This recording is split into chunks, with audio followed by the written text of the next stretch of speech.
ভিডিওটি ক্লিক করার জন্য বেঙ্গল কোচিং 09 চ্যানেল পক্ষ থেকে তোমাদের সকলকে স্বাগত।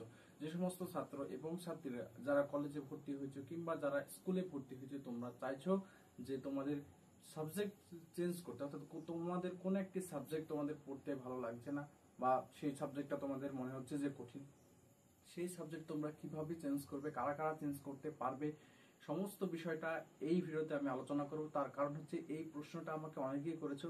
তো ভিডিওটি প্রথম থেকে দেখো এবং ভালো লাগলে অবশ্যই লাইক, কমেন্ট এবং চ্যানেলটিকে সাবস্ক্রাইব করে পাশে থাকা বেল নোটিফিকেশনটি অল করে রাখতে কিন্তু একদমই ভুলবে না। তো চলো বন্ধুরা, আজকে তোমাদের যে প্রশ্নের উত্তর, সেই প্রশ্ন কিন্তু আমি আজকে তোমাদের সামনে তুলে ধরছি।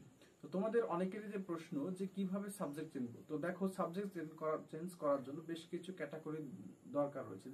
যে ক্যাটাগরি দেখো, যদি তুমি একাদশ শ্রেণীতে ভর্তি হয়ে থাকো, সেক্ষেত্রে তোমার কি হবে না, রেজিস্ট্রেশনের আগ মুহূর্ত পর্যন্ত তুমি তোমার সাবজেক্ট চেঞ্জ করতে পারবে। অর্থাৎ যদি তুমি দেখা যাচ্ছে যে একটা সাবজেক্ট নিয়ে পড়াশোনা শুরু করে দিয়েছো, সেই সাবজেক্টটা 2-3 মাস পরে তোমার মনে হচ্ছে যে কঠিন, সেক্ষেত্রে তুমি রেজিস্ট্রেশনের আগে তুমি অন্য একটি সাবজেক্ট নিতে পারো, অন্য একটি স্ট্রিমে তুমি যেতে পারো। যদি তোমার সেই যোগ্যতা থাকে তুমি অবশ্যই পাবে, এক্ষেত্রে কোনো বাধা নেই। ধরো একটা উদাহরণ হিসেবে বলে দিই, তুমি ধরো পলিটিক্যাল সায়েন্স নিয়েছো, কিন্তু তোমার পলিটিক্যাল সায়েন্স তোমার ভালো লাগছে না, সেক্ষেত্রে তুমি চাইছো যে এডুকেশন নিতে, সেক্ষেত্রে তুমি এটা পারবে। অর্থাৎ একটি সাবজেক্ট থেকে আরেকটি সাবজেক্টে অনেক সময় এটা যাওয়া যায়, যদি তোমার রেজিস্ট্রেশনের আগে কিন্তু করতে হবে। সেম একইভাবে কলেজেও তাই, কলেজের ক্ষেত্রে ও তাই।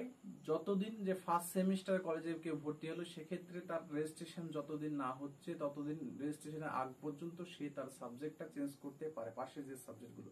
এবার অনার্সের সাবজেক্টগুলো কি চেঞ্জ করতে পারে? হ্যাঁ, দেখো যদি কলেজে সেরকম ফেসিলিটি থাকে অনেকটা সময় হয়, তবে এখন নতুন নিয়ম হয়তোবা একটু চেঞ্জ হতে পারে।